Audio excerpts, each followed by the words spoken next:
Bonjour à tous, nous sommes le 14 septembre 2025 pour un nouveau rapport hebdomadaire de situation. Avant de commencer, je vous rappelle qu'International Reporters est une agence indépendante. Nous ne recevons pas de valise de cash du Kremlin, donc si vous voulez nous aider à continuer notre travail, vous pouvez le faire soit via la plateforme Boosty, via un abonnement mensuel ou un don ponctuel du montant de votre choix, soit via la plateforme Hippoliink avec un don ponctuel ou l'achat d'une de nos photos. Je rappelle aussi que bon nombre des contenus que nous publions le sont exclusivement sur Telegram. Je vous encourage donc à aller vous abonner, c'est gratuit et comme ça vous vous assurez de ne rater aucune information. Et on va donc commencer par votre partie préférée, la carte militaire. Alors j'ai décidé aujourd'hui d'essayer la carte de chez Divgen plutôt que la Military Maps, parce que je trouve que la Military Maps a beaucoup de retard et trop d'informations qui, de mon point de vue, polluent un petit peu la compréhension des choses. Donc vous me direz si vous préférez cette carte-là ou la Military Maps. Voilà, je vous laisserai me dire en commentaire ce que vous en pensez. Alors, on commence avec la vue générale. Alors, ce que vous voyez, donc, le gros trait rose, hein, c'est bien sûr la frontière d'État entre la Russie, l'Ukraine, la Biélorussie ici, la Pologne, tout ça, tout ça. Et ici, c'est la Moldavie, que vous voyez ici, ce petit État enclavé. Alors, on va commencer au niveau de Kupiansk. Kupiansk, comme vous pouvez le voir sur cette carte, eh bien, l'armée russe a déjà pas mal progressé dans toute la partie nord de la ville. Et alors, on a découvert cette semaine ce qui avait permis cette avancée fulgurante de l'armée russe. Vous vous souvenez de l'histoire des canalisations d'Avdiivka et du gazoduc de Soudzha ? Eh bien, l'armée russe a recommencé une troisième fois. Oui, encore une opération tuyau. Une opération tuyau qui a été menée depuis Liman Piervi, qui est ici, jusque dans la partie nord, ici de Kupiansk. Donc on pense qu'ils sont arrivés vers Radkovka, ici. Donc ils ont emprunté un tuyau qui passe ici la rivière Oskol pour atterrir tout simplement de l'autre côté et pouvoir entrer ensuite bien, dans la partie nord de Kupiansk. Les ressources ukrainiennes hurlent de manière totalement hystérique, entre autres la ressource Deep State qui dit mais c'est pas possible, c'est déjà la troisième fois, quand est-ce que l'état-major ukrainien va apprendre de ses erreurs, etc., etc. Bon, vous imaginez bien la crise d'hystérie qu'il y a côté ukrainien suite à cette révélation. Il y a des vidéos montrant que donc les soldats russes se déplacent dans ce tuyau, alors qui est à peu près comme le gazoduc vers Soudzha, donc à peu près 1,40 m de haut. Alors ils ont aménagé en fait des espèces comme les lits d'hôpitaux, vous savez, comme les brancards. Donc ils peuvent se déplacer dessus à plat ventre, ou là où il y a un peu plus de hauteur, ils peuvent se déplacer en trottinette. Voilà, il y a une trottinette électrique. Le voyage prend 4 jours quand même pour aller de Liman Piervi jusqu'ici. Ça fait quand même une petite distance. Donc les gars ont aménagé des zones de repos, voilà, des endroits pour se reposer, s'installer, faire leurs besoins, enfin tout ce qu'il faut. Voilà, comme ils avaient fait à Soudzha. Donc voilà, opération tuyau 3.0 réussie. Donc là pour l'instant ça progresse bien à Kupiansk et ça sent carrément le sapin pour la garnison ukrainienne qui s'y trouve. Alors si on descend un petit peu entre autres vers Liman, on a le village de Zarechnoye, alors qui est pas encore complètement libéré, mais enfin vous voyez que déjà la majeure partie du village est déjà sous contrôle russe, c'est la zone en rosé là. Donc il reste plus que quelques petites zones sous contrôle de l'armée ukrainienne. Je pense que ça sera réglé dans la semaine qui vient. Donc là on progresse de nouveau en direction de Liman. Donc ça c'est une très très bonne chose. Alors ensuite on va continuer à descendre un petit peu jusqu'à Konstantinovka. Où, Si vous vous souvenez des cartes de Military Maps, ici vous aviez une espèce de poche. Et bien comme vous le voyez, la poche elle s'est refermée. Ça y est. Donc l'armée russe a pris le contrôle des champs entre Alexandro Shultino et Predicino. Donc ici, voilà, la ligne de front s'est lissée et rapprochée de Konstantinovka. C'est-à-dire que là maintenant, l'armée russe n'est plus très loin de l'entrée de la ville et surtout du village ici d'Ivano-Polier qui est là. Donc je pense que ça va être la prochaine cible, Ivano-Polier. Voilà, on avait déjà donc là, cette poche là aussi près de Klibanbuik qui s'est aussi refermée. Donc là vous voyez, c'est ce que je vous avais dit, que ça tarderait pas à lisser la ligne de front. Donc la ligne de front ici est en train de se lisser autour de Konstantinovka. Et puis ensuite les gars vont pouvoir passer à l'attaque directement, à l'attaque de la ville, tout en continuant à essayer de refermer les pinces pour pousser l'armée ukrainienne à fuir la ville plutôt que d'y rester. Ici, ça bouge pas trop pour l'instant, stabilisation du front, du point de vue de la fameuse percée au nord de Pokrovsk. L'armée russe est toujours autour de Rodinskoye. Par contre, ici, Oudachnoye a été totalement pris sous contrôle par l'armée russe. Il manquait ce petit bout-là à l'ouest et ça a été pris cette semaine. Donc ça y est, donc toute la route ici qui va de Pokrovsk vers Dnipro, c'est fini. Elle est totalement sous contrôle de l'armée russe, pas seulement à Kotlino mais ici aussi. Donc là tu as tout un segment de la route qui n'est déjà plus sous contrôle de l'armée ukrainienne. Alors on va passer, on va continuer en région de Dnipropetrovsk, puisque l'armée russe continue de progresser dans cette zone-là. Elle a entre autres pris le contrôle du village de Sosnovka, ici. Donc on avait pris celui de Kharoché la semaine dernière. Donc là, on a pris celui-là. On a pris Ternovoye, ici.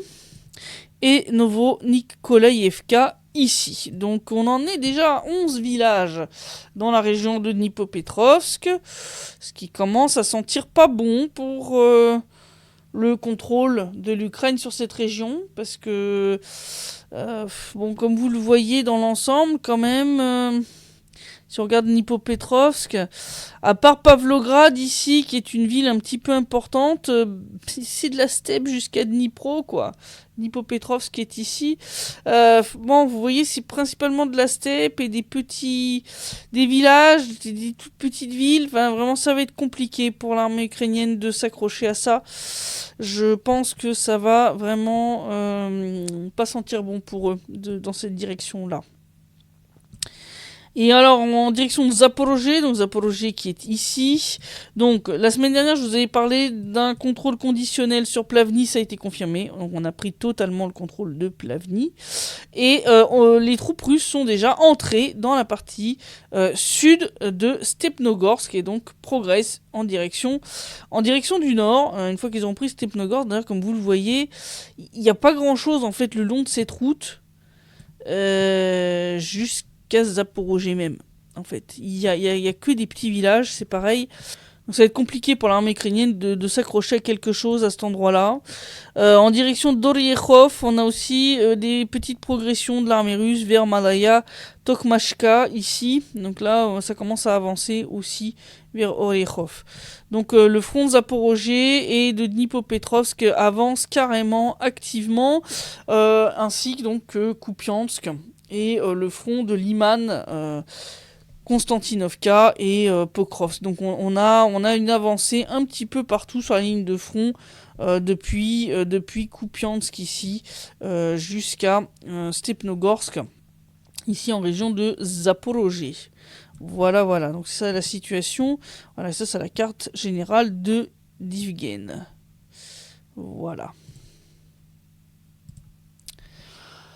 Bon, sur fond de tout ça, on a eu la fameuse histoire des drones russes qui se seraient perdus en Pologne. Il y a plusieurs problèmes.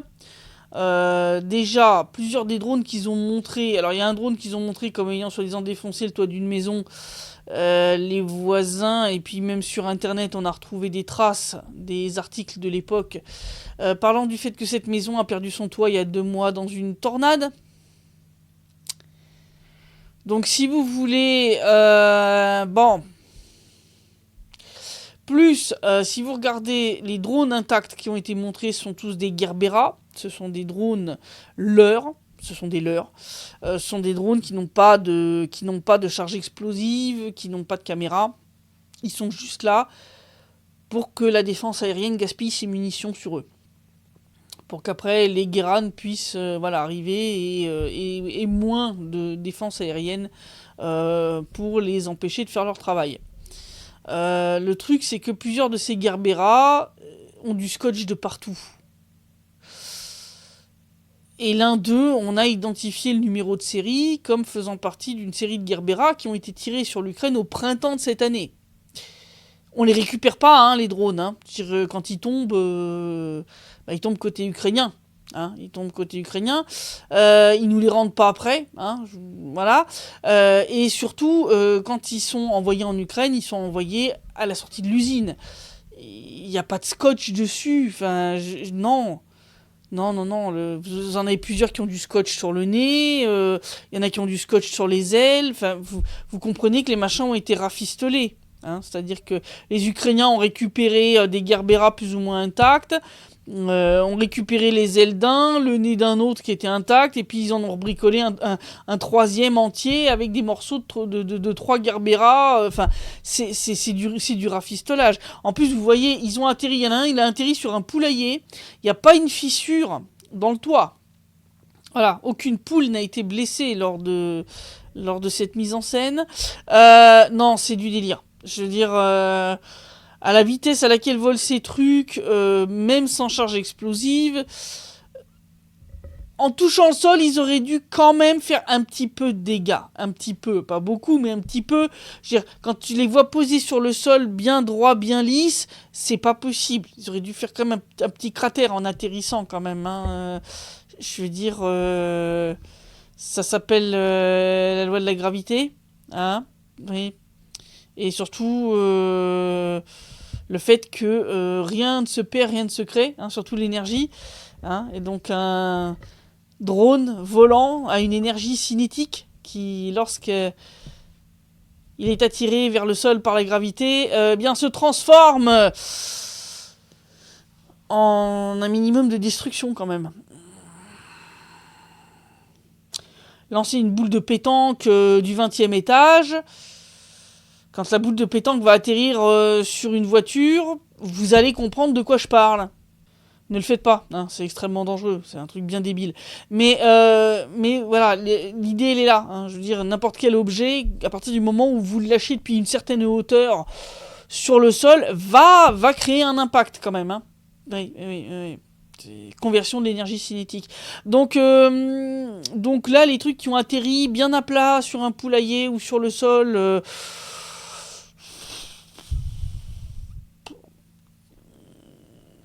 sans la moindre trace d'impact, sans le moindre cratère, non, c'est pas possible. Non, les gars, il y a un moment, faut quand même être... faut quand même réviser un petit peu les lois de la physique avant de monter vos mises en scène. C'est comme pour Bucha, où vous n'aviez pas révisé les lois de la décomposition d'un corps humain. Bref, il y a des trucs qui s'appellent la science. Bref, non, ça sent le gros montage pour exciter l'hystérie collective. Voilà, donc là les Polonais ont envoyé 40 000 soldats à la frontière. Alors moi, à leur place, au lieu de m'exciter comme ça, je commencerai juste à me poser 2-3 questions sur la qualité de l'armement dont je dispose, pour qu'il ait laissé passer autant de drones. Parce que votre défense anti-aérienne, elle vaut pas grand-chose quand même. Bref. Donc voilà la situation. Pour l'instant, on voit donc une montée de l'hystérie des pays comme la France, la Grande-Bretagne, la Pologne. Ils la veulent, leur 3e guerre mondiale. Ils la veulent. Et donc, ils sont prêts à accuser la Russie de n'importe quoi, même des trucs des plus des plus délirants. Voilà, donc surveillez la situation quand même de près. Et puis surtout surveiller la situation politique en France avec l'arrivée de Monsieur Lecornu comme Premier ministre. Je pense que voilà, ça sera pas mieux que Bayrou, ça risque même d'être pire. Et surtout, faites bien attention à qui ils essayent de vous vendre à la place de Macron pour 2027. Je vous rappelle, on a eu droit à un petit leak, une petite fuite assez sympa d'une vidéo montrant collusion entre chaînes d'information publiques françaises et certaines personnes au sein du Parti Socialiste pour essayer de pousser Monsieur Glucksmann.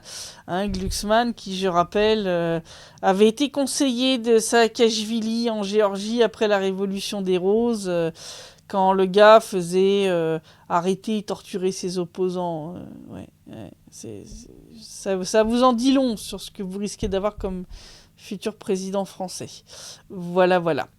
Je vous dis à vendredi prochain pour le prochain Directeur Stream, dimanche prochain pour le prochain rapport hebdomadaire de situation, et d'ici là, portez-vous bien.